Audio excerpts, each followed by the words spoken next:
قال فرعون وما رب العالمين قال رب السماوات والأرض وما بينهما إن كنتم موقنين قال لمن حوله ألا تستمعون قال ربكم ورب آبائكم الأولين قال إن رسولكم الذي أرسل إليكم لمجنون قال رب المشرق والمغرب وما بينهما إن كنتم تعقلون قال لئن اتخذت إلها غيري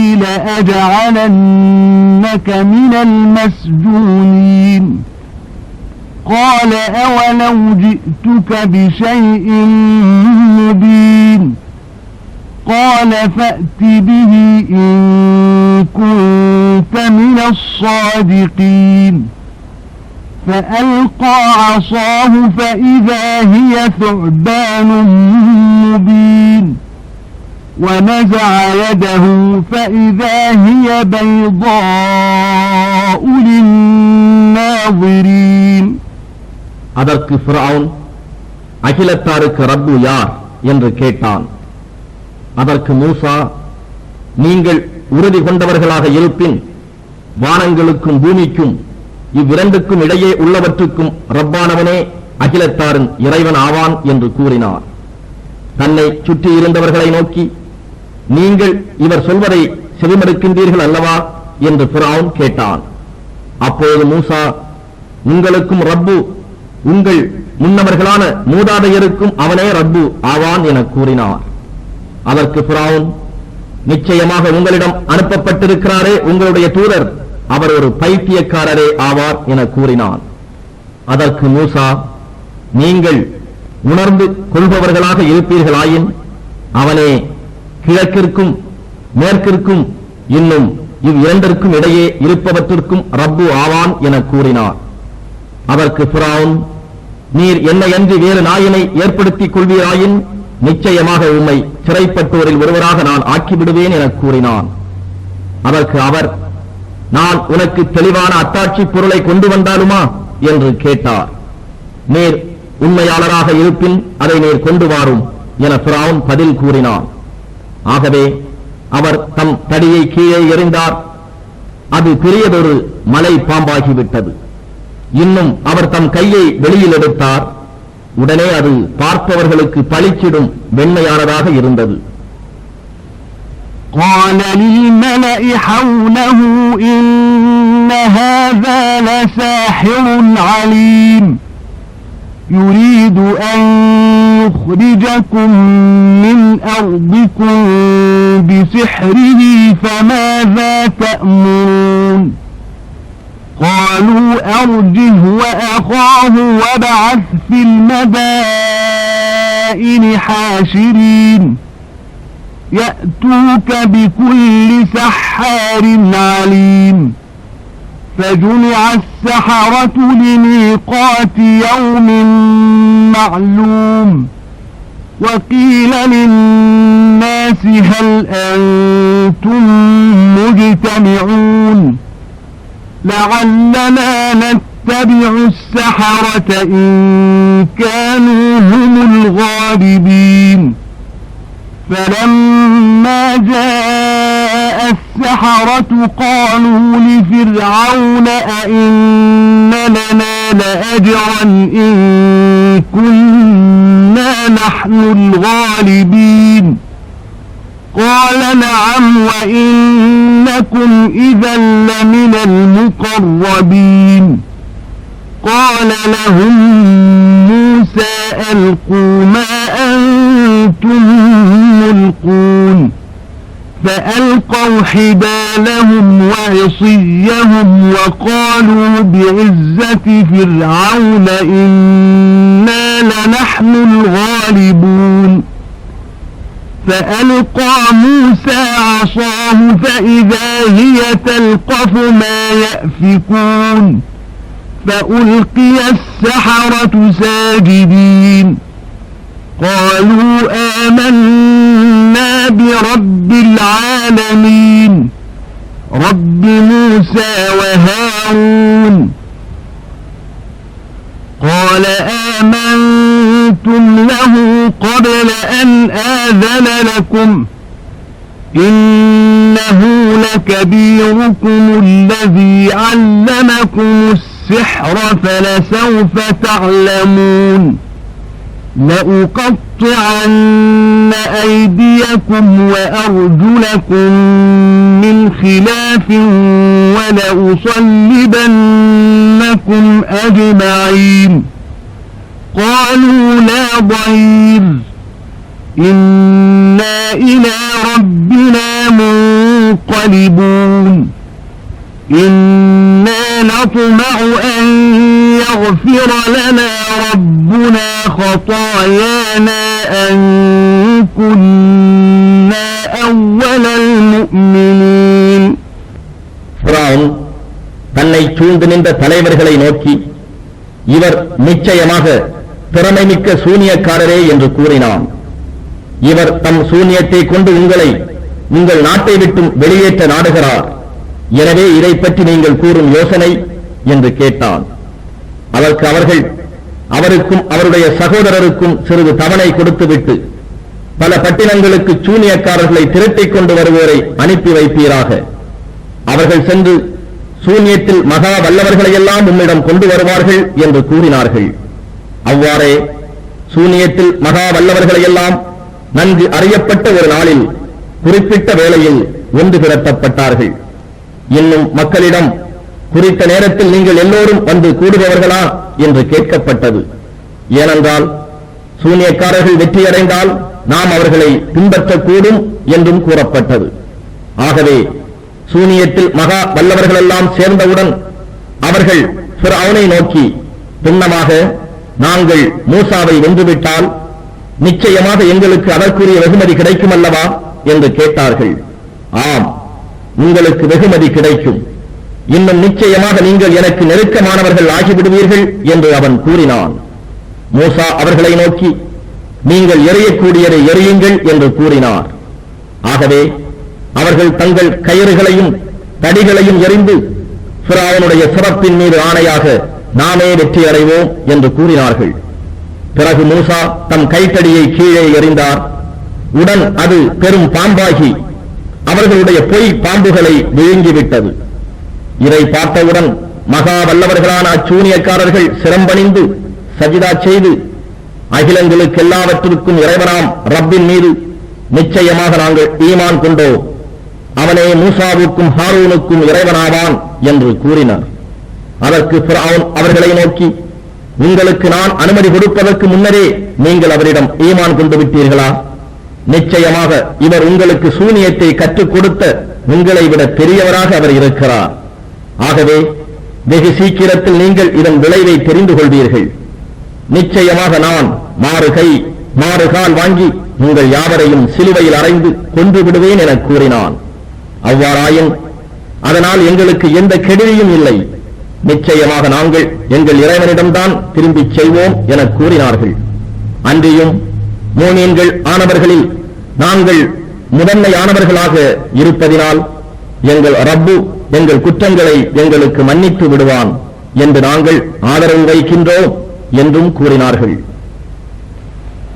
وَأَوْحَيْنَا إِلَى مُوسَى أَنْ أَسْرِ بِعِبَادِي إِنَّكُمْ مُتَّبَعُونَ فَأَرْسَلَ فِرْعَوْنُ فِي الْمَدَائِنِ حَاشِرِينَ إِنَّ هَؤُلَاءِ لَشِرْذِمَةٌ قَلِيلُونَ وَإِنَّهُمْ لَنَا لَغَائِظُونَ وَإِنَّا لَجَمِيعٌ حَاذِرُونَ فَأَخْرَجْنَاهُمْ مِنْ جَنَّاتٍ وعيون وكنوز ومقام كريم كذلك وأورثناها بني إسرائيل فأتبعوهم مشرقين فلما تراءى الجمعان قال أصحاب موسى إنا لمدركون قال كلا إن معي ربي سيهدين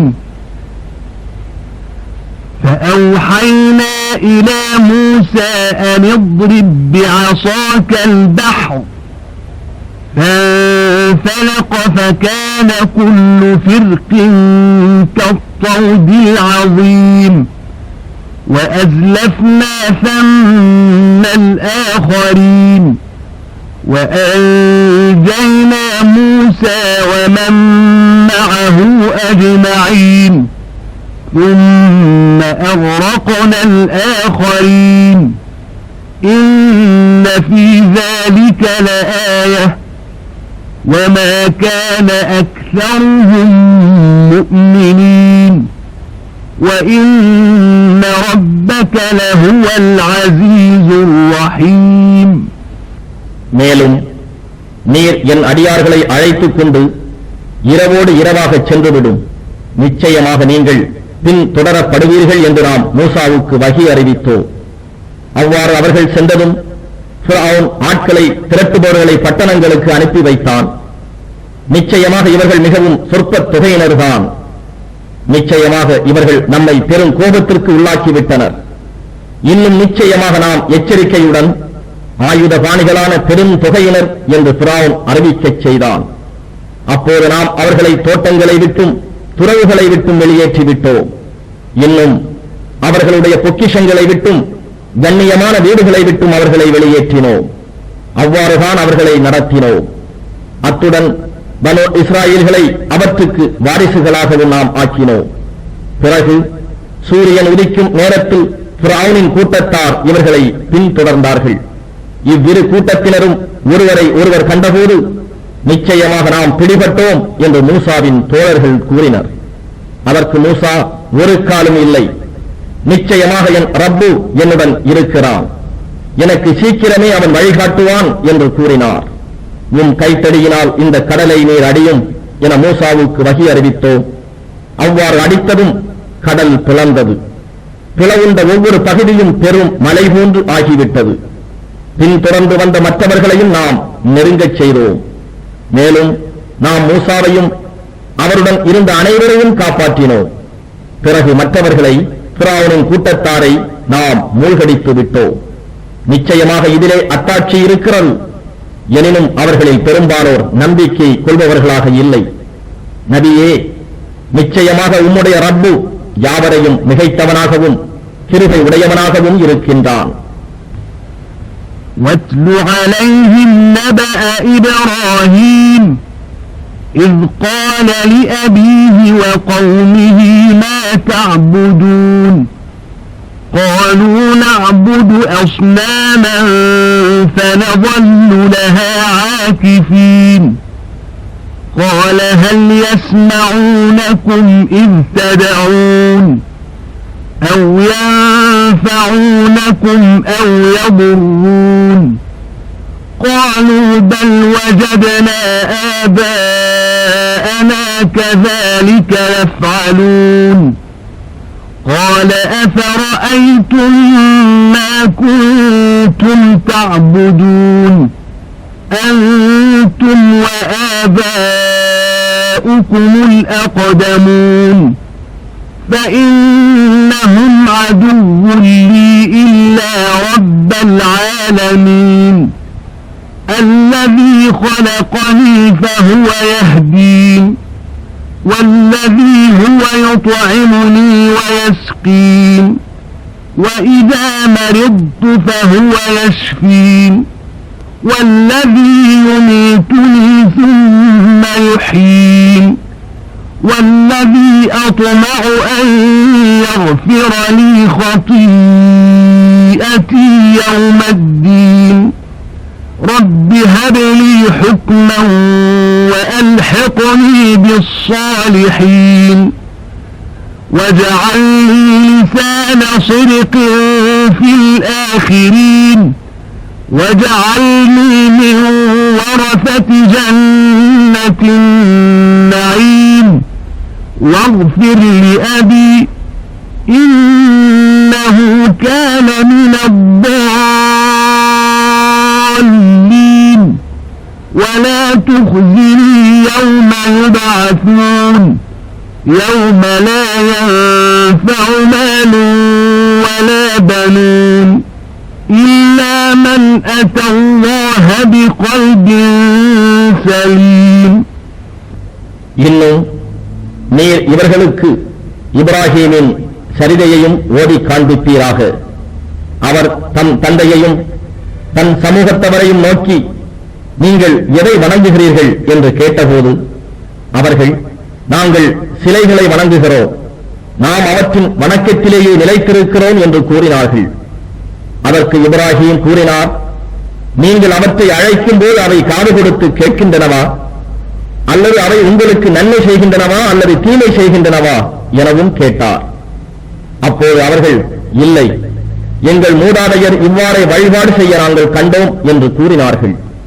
அவ்வாறாயின் நீங்கள் எதை வணங்கிக் கொண்டிருந்தீர்கள் என்பதை நீங்கள் பார்த்தீர்களா என்று கூறினார். நீங்களும் உங்கள் முந்தைய மூதாதையர்களும் நிச்சயமாக இவை எனக்கு விரோதிகளே. அகிலங்களுக்கெல்லாம் ரப்பானவனை தவிர அவனே காப்பவன். அவனே என்னை படைத்தான், பின்னும் அவனே எனக்கு நேர்வழி காண்பிக்கிறான். அவனே எனக்கு உணவளிக்கின்றான், அவனே எனக்கு குடிப்பாட்டுகிறான். நான் நோயுற்ற காலத்தில் அவனே என்னை குணப்படுத்துகிறான். மேலும் அவனே என்னை மரிக்கச் செய்கிறான், பிறகு அவனே என்னை உயிர்ப்பிப்பான். நியாய தீர்ப்பு நாளன்று எனக்காக என் குற்றங்களை மன்னிப்பவன் அவனே என்று நான் ஆதரவு வைக்கிறேன். இறைவனே, நீ எனக்கு ஞானத்தை அளிப்பாயாக.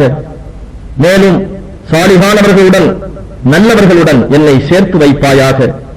இன்னும் பின்வரும் சந்ததியரின் நாவினால் எனக்கு சத்தியத்தின் நற்பெயரை உண்டாக்குவாயாக. இன்னும் பாக்கியம் நிறைந்த சுவனபதியின் வாரிசுக்காரர்களில் ஒருவனாக என்னை ஆக்கி வைப்பாயாக. என் தந்தையாரையும் மன்னிப்பாயாக. நிச்சயமாக அவர் வழிகட்டவர்களில் ஒருவராக இருக்கிறார். இன்னும் மனிதர்கள் உயிர் கொடுத்து எழுப்பப்படும் நாளில் என்னை நீ இழிவுக்கு உள்ளாக்காதிருப்பாயாக. அந்நாளில் செல்வமும் பிள்ளைகளும் யாரொரு பயனும் அளிக்க மாட்டா. எவரொருவர் பரிசுத்த இருதயத்தை அல்லாஹ்விடம் கொண்டு வருகிறாரோ அவர் கண்ணியம் அடைவார்.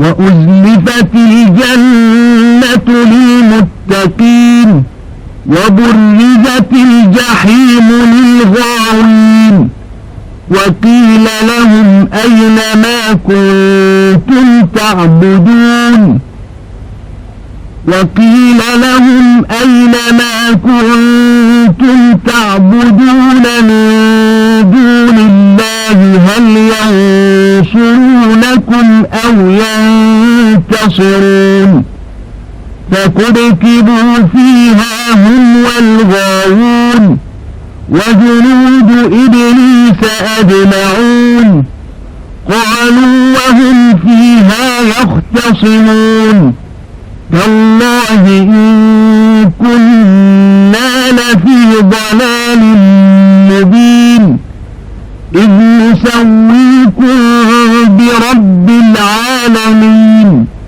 وَمَا أَضَلَّنَا إِلَّا الْمُجْرِمُونَ فَمَا لَنَا مِن شَافِعِينَ وَلَا صَدِيقٍ حَمِيمٍ فَلَوْ أَنَّ لَنَا كَرَّةً فَنَكُونَ مِنَ الْمُؤْمِنِينَ إِنَّ فِي ذَلِكَ لَآيَةً وَمَا كَانَ أَكْثَرُهُم مُؤْمِنِينَ وَإِنَّ رَبَّكَ لَهُوَ الْعَزِيزُ الرَّحِيمُ.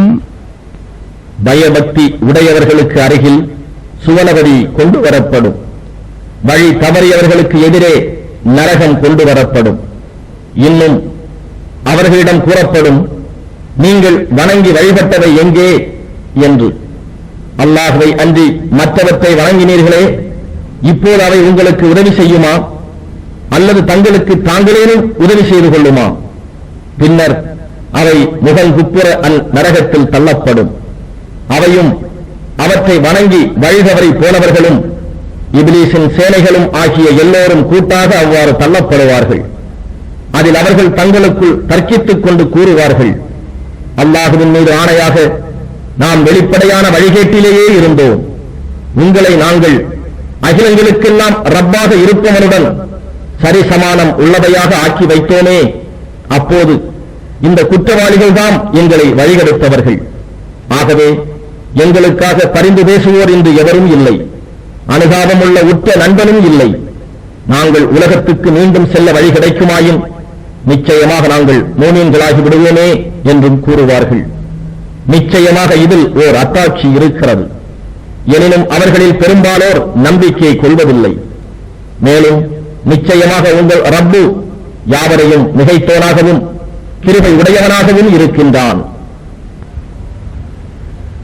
كذبت قوم نوح المرسلين إذ قال لهم أخوهم نوح ألا تتقون إني لكم رسول أمين فاتقوا الله وأطيعون وما أسألكم عليه من أجر إن أجري إلا على رب العالمين فاتقوا الله وأطيعون قالوا أنؤمن لك واتبعك الأرذلون قال وما علمي بما كانوا يعملون إن حسابهم إلا على ربي لو تشعرون وما أنا بطارد المؤمنين إن أنا إلا نذير مبين قالوا لئن لم تنته يا نوح لتكونن من المرجومين قال رب إن قومي كذبون فافتح بيني وبينهم فتحا ونجني ومن معي من المؤمنين فأنجيناه ومن معه في الفلك المشحون ثم أغرقنا بعد الباقين إن في ذلك لآية وما كان أكثرهم مؤمنين وإن ربك لهو العزيز الرحيم. நூஹ் உடைய சமூகத்தாரும் இறைதூதர்களை பொய்ப்பித்தார்கள். அவர்களுடைய சகோதரர் நூஹ் அவர்களிடம் கூறிய போது, நீங்கள் அல்லாஹுவுக்கு அஞ்ச மாட்டீர்களா? நிச்சயமாக நான் உங்களுக்கு இறைவனால் அனுப்பப்பெற்ற நம்பிக்கைக்குரிய தூதனாவேன். ஆகவே அல்லாஹுவுக்கு அஞ்சுங்கள், எனக்கு வழிபடுங்கள். இதற்காக நான் உங்களிடம் கூலி எதுவும் கேட்கவில்லை. நிச்சயமாக எனக்கு உரிய கூலி அகிலங்களுக்கெல்லாம் ரப்பானவனிடம் இருக்கிறது. ஆகவே அல்லாஹுவுக்கு அஞ்சுங்கள், எனக்கும் வழிபடுங்கள் என்று நூஹ் கூறிய போது, அவர்கள் தாழ்ந்தவர்கள் உம்மை பின்பற்றும் போது உன் மீது நாங்கள் ஈமான் கொள்வோமா என்று கூறினார்கள். அவர் கூறினார், அவர்கள் என்ன செய்து கொண்டிருக்கிறார்கள் என்பதை பற்றி நான் அறிய மாட்டேன். நீங்கள் அறியக்கூடியவர்களாக இருப்பின் அவர்களுடைய கேள்வி கணக்கு பற்றிய விசாரணை என்னுடைய ரப்பிடம்தான் இருக்கிறது. தாழ்ந்த நிலையில் இருக்கிறார்கள் என்பதற்காக மூமீன்களை நான் விரட்டி விடுபவன் அல்லன். நான் பகிரங்கமாக அச்சமூட்டி எச்சரிப்பவனே அன்றி வேறில்லை. அவர்கள் கூறினார்கள், நூஹே, நீர் பிரச்சாரத்தை விட்டு விலகிக் கொள்ளாவிட்டால் நிச்சயமாக நீர் கல்லால் எறிந்து கொல்லப்படுவீர் என்று கூறினார்கள். அவர் கூறினார், என் இறைவனே, என்னுடைய சமூகத்தார்கள் நிச்சயமாக என்னை பொய்யாக்கிவிட்டார்கள். ஆகவே நீ எனக்கும் அவர்களுக்கும் இடையே தீர்ப்பு செய்து என்னையும் என்னுடன் இருக்கும் மூமீன்களையும் ரட்சிப்பாயாக என்று பிரார்த்தித்தார். ஆகவே நாம் அவரையும் அவருடன் இருந்தவர்களையும் நிறைந்திருந்த கப்பலில் ரட்சித்தோம். அதன் பிறகு எஞ்சி இருந்தவர்களை நாம் மூழ்கடித்தோம். நிச்சயமாக இதில் ஓர் அத்தாட்சி இருக்கிறது. எனினும் அவர்களில் பெரும்பாலோர் ஈமான் கொள்வதில்லை. நிச்சயமாக உம்முடைய ரப்பு யாவரையும் மிகைத்தவனாகவும் கிருபை உடையவனாகவும் இருக்கின்றான். كذبت عاد المرسلين إذ قال لهم أخوهم هود ألا تتقون إني لكم رسول أمين فاتقوا الله وأطيعون وما أسألكم عليه من أجر إن أجري إلا على رب العالمين أتبنون بكل ريع آية تعبثون وتتخذون مصانع لعلكم تخلدون وإذا بطشتم بطشتم جبارين فاتقوا الله وأطيعون واتقوا الذي أمدكم بما تعلمون أمدكم بأنعام وبنين وجنات وعيون إني أخاف عليكم عذاب يوم عظيم قالوا سواء علينا أوعظت أم لم تكن من الواعظين إن هذا إلا خلق الأولين وما نحن بمعذبين فكذبوه فأهلكناهم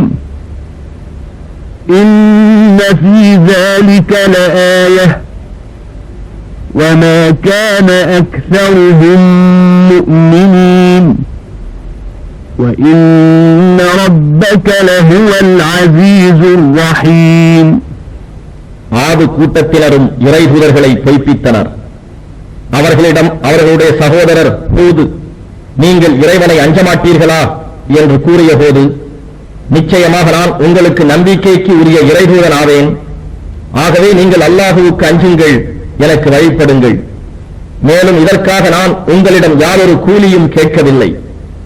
நிச்சயமாக எனக்கு உரிய கூலி அகிலங்களுக்கு எல்லாம் ரப்பானவனிடமே இருக்கிறது. நீங்கள் ஒவ்வொரு உயரமான இடத்திலும் வீணாக சின்னங்களை நிர்மாணிக்கின்றீர்களா? இன்னும் நீங்கள் நிரந்தரமாக இருப்போம் என்று அழகிய வேலைப்பாடுகள் மிக்க மாளிகைகளை அமைத்துக் கொள்கின்றீர்களா? இன்னும் நீங்கள் எவரையும் ஏதும் குற்றங்களுக்காக பிடித்தால் மிகவும் கொடியவர்கள் போல் பிடிக்கின்றீர்கள். எனவே நீங்கள் அல்லாஹுவுக்கு அஞ்சுங்கள், எனக்கும் வழிபடுங்கள். மேலும் நீங்கள் அறிந்திருக்கும் பாக்கியமான பொருள்களை எல்லாம் கொண்டு உங்களுக்கு உதவி அளித்தவனை அஞ்சுங்கள். இன்னும் அவன் உங்களுக்கு ஆடு மாடு ஒட்டகை போன்ற கால்நடைகளையும் பிள்ளைகளையும் கொண்டு உதவி அளித்தான். இன்னும் தோட்டங்களையும் துறவுகளையும் கொண்டு உதவி அளித்தான். நிச்சயமாக உங்கள் மீது கடினமான வேதனை வரவிருக்கும் நாளை பற்றி அஞ்சுகிறேன் என கூறினார். இதற்கு அவர்கள், நீர் எங்களுக்கு உபதேசம் செய்தாலும் அல்லது நீர் எங்களுக்கு உபதேசம் செய்பவராக இல்லாதிருப்பினும் இரண்டுமே எங்களுக்கு சமம்தான் என கூறினார்கள். வேதனை நாள் என அச்சுறுத்தும் இதெல்லாம் முன்னவர்களின் வழக்கமே அன்றி வேறில்லை. மேலும் நாங்கள் வேதனை செய்யப்படவும் மாட்டோம். இவ்வாறு கூறி அவர்கள் அவரை பொய்ப்பித்தார்கள். ஆதலின் நாம் அவர்களை அழித்தோம். நிச்சயமாக இதில் ஓர் அத்தாட்சி இருக்கிறது. எனினும் அவர்களில் பெரும்பாலோர் நம்பிக்கை கொள்வதில்லை. நிச்சயமாக உம்முடைய ரப்பு யாவரையும் மிகைப்பவனாகவும் கிருபை உள்ளவனாகவும் இருக்கின்றான். كذبت ثمود المرسلين إذ قال لهم أخوهم صالح ألا تتقون إني لكم رسول أمين فاتقوا الله وأطيعون وما أسألكم عليه من أجر إن أجري إلا على رب العالمين أتتركون فيما هاهنا آمنين في جنات وعيون وزروع ونخل طلعها هضيم وتنحتون من الجبال بيوتا فارهين فاتقوا الله وأطيعون ولا تطيعوا أمر المسرفين الذين يفسدون في الأرض ولا يصلحون قالوا إنما أنت من المسحرين ما أنت إلا بشر مثلنا فأت بآية إن كنت من الصادقين قال هذه ناقة لها شرب ولكم شرب يوم معلوم ولا تمسوها بسوء فيأخذكم عذاب يوم عظيم فعقروها فأصبحوا نادمين فأخذهم العذاب إن في ذلك لآية وما كان أكثرهم مؤمنين وإن ربك لهو العزيز الرحيم சமூது கூட்டத்தாரும் இறைதூதர்களை பொய்ப்பித்தனர். அவர்களிடம் அவர்களுடைய சகோதரர் சாலிஹ், நீங்கள் இறைவனை அஞ்சமாட்டீர்களா என்று கூறிய போது, நிச்சயமாக நான் உங்களுக்கு நம்பிக்கைக்கு உரிய இறைதூதனாவேன். ஆகவே நீங்கள் அல்லாஹுவுக்கு அஞ்சுங்கள், எனக்கும் வழிபடுங்கள். மேலும் இதற்காக நான் உங்களிடம் யாரொரு கூலியும் கேட்கவில்லை. நிச்சயமாக எனக்கு உரிய கூலி அகிலங்களுக்கெல்லாம் ரப்பானவனிடமே இருக்கிறது. இங்கு உள்ள சுகபோகத்தில் நீங்கள் அச்சம் தீர்ந்தவர்களாக விட்டு வைக்கப்படுவீர்களா? தோட்டங்களிலும் துறவுகளிலும் வேளாண்மைகளிலும் மிருதுவான குலைகளை உடைய பேரீச்ச மரங்களிலும், மேலும் நீங்கள் மலைகளை குடைந்து மகிழ்வு மிக்கதான வீடுகளை அமைத்துக் கொள்கின்றீர்களே, இவற்றிலெல்லாம் அச்சம் தீர்ந்தவர்களாக விட்டு வைக்கப்படுவீர்களா? ஆகவே நீங்கள் அல்லாஹுவுக்கு அஞ்சுங்கள், எனக்கும் வழிபடுங்கள். இன்னும் நீங்கள் வரம்பு மீறியோரின் கட்டளைக்கு வழிபடாதீர்கள். அவர்கள் பூமியில் குழப்பம் உண்டாக்குவார்கள், நன்மை செய்ய மாட்டார்கள் என்றும் கூறினார். அதற்கு அவர்கள், நிச்சயமாக நீர் மிகுதம் சூனியம் செய்யப்பட்டவராக இருக்கின்றீர் என்று சொன்னார்கள். நீரும் எங்களை போன்ற ஒரு மனிதரே அன்றி வேறில்லை. எனவே நீர் உண்மை சொல்பவராக இருந்தால் ஓர் அத்தாட்சியை கொண்டு வாரும் என்றனர். அவர் சொன்னார், இதோ அத்தாட்சியாக ஒரு பெண் ஒட்டகம், கிணற்றிலிருந்து அதற்கு ஒரு நாள் தண்ணீர் குடிப்பு உண்டு. உங்களுக்கும் குறிப்பிடப்பட்ட ஒரு நாளில் தண்ணீர் அருந்தும் முறை வரும். இன்னும் அவ்வொட்டகத்தை எவ்வித தீங்கை கொண்டு நீங்கள் தீண்டாதீர்கள். அவ்விதமாக எதுவும் செய்வீர்களாயின் கடினமான ஒரு நாளின் வேதனை உங்களை பிடித்துக் கொள்ளும்.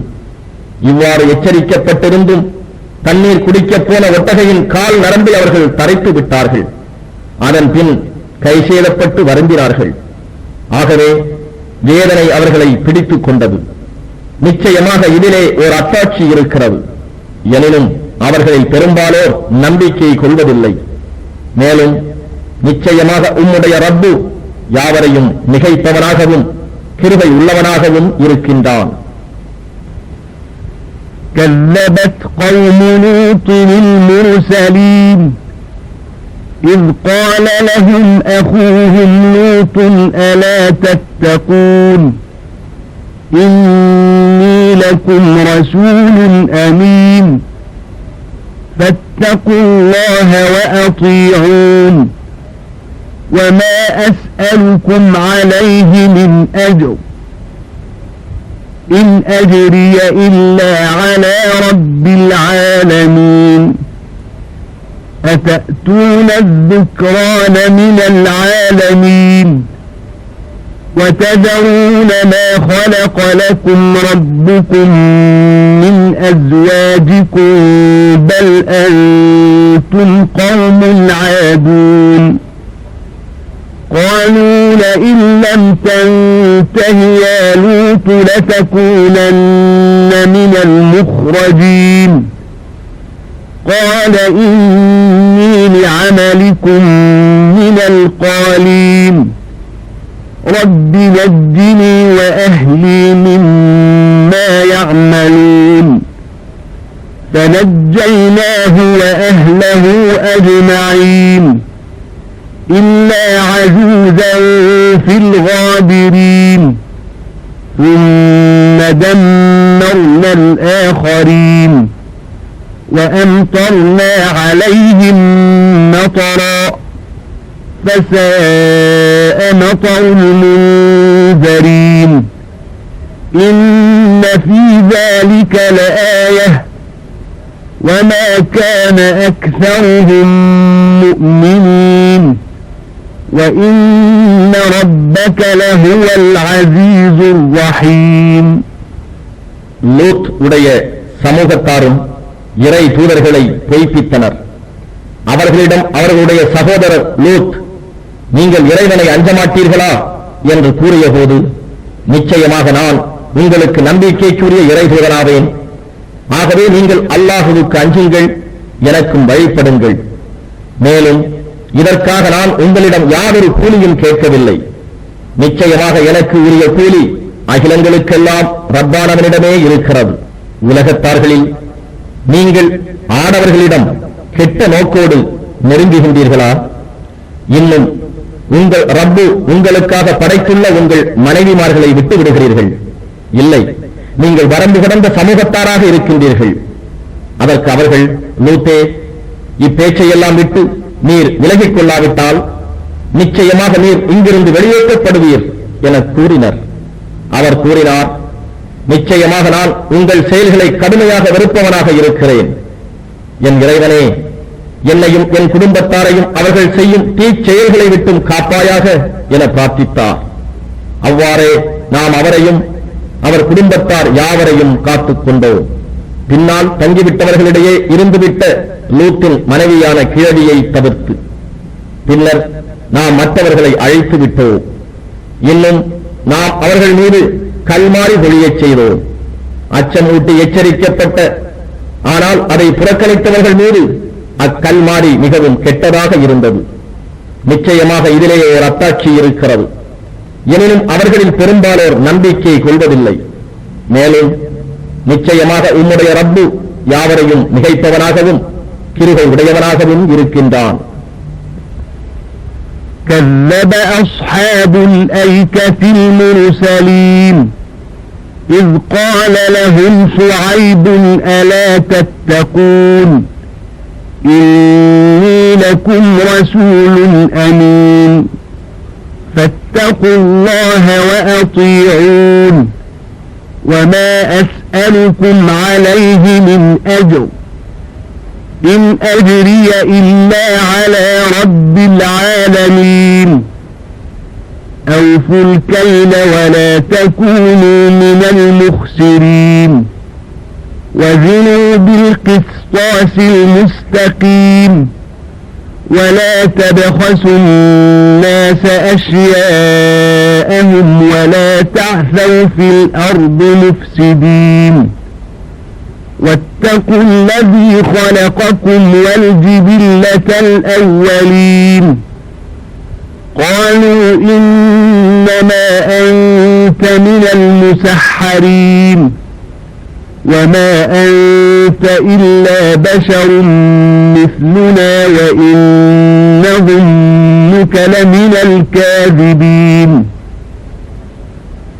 فأسقط علينا كسفا من السماء إن كنت من الصادقين قال ربي أعلم بما تعملون فكذبوه فأخذهم عذاب يوم الظلة إنه كان عذاب يوم عظيم إن في ذلك لآية وما كان أكثرهم مؤمنين وإن ربك لهو العزيز الرحيم.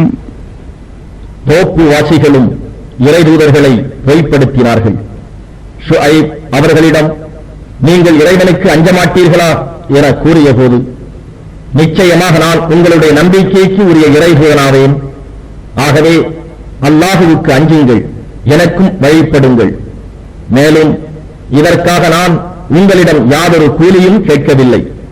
நிச்சயமாக எனக்கு உரிய கூலி அகிலங்களுக்கெல்லாம் ரப்பானவனிடமே இருக்கிறது. அளவையை நிறைவாக அளவுங்கள், அளவையை குறைப்பவர்களாக இராதீர்கள். நேரான தராசை கொண்டு நிறுத்துக் கொடுங்கள். மனிதர்களுக்கு கொடுக்க வேண்டிய பொருட்களை நீங்கள் குறைத்து விடாதீர்கள். மேலும் நீங்கள் பூமியில் குழப்பம் செய்பவர்களாக அலையாதீர்கள். அன்றியும் உங்களையும் உங்களுக்கு முன்னால் இருந்த படைப்புகளையும் படைத்த அவனுக்கே அஞ்சுங்கள் என கூறினார். அவர்கள் சொன்னார்கள், நிச்சயமாக நீர் மிகுதம் சூனியம் செய்யப்பட்டவராக இருக்கின்றீர். எங்களை போன்ற ஒரு மனிதரே அன்றி வேறு இல்லை. உண்மை பொய்யர்களில் ஒருவராகவே நிச்சயமாக நாங்கள் எண்ணுகிறோம்.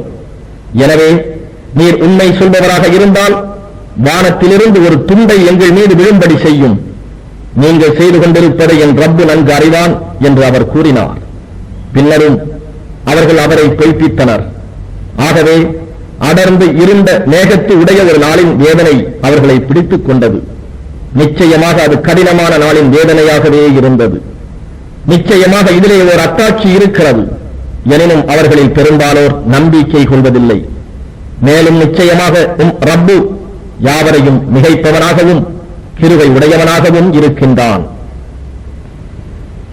وَإِنَّهُ لَتَنزِيلُ رَبِّ الْعَالَمِينَ نَزَلَ بِهِ الرُّوحُ الْأَمِينُ عَلَى قَلْبِكَ لِتَكُونَ مِنَ الْمُنذِرِينَ بِلِسَانٍ عَرَبِيٍّ مُبِينٍ وَإِنَّهُ لَفِي زُبُرِ الْأَوَّلِينَ أَوَلَمْ يَكُنْ لَهُمْ آيَةً أَنْ يَعْلَمَهُ عُلَمَاءُ بَنِي إِسْرَائِيلَ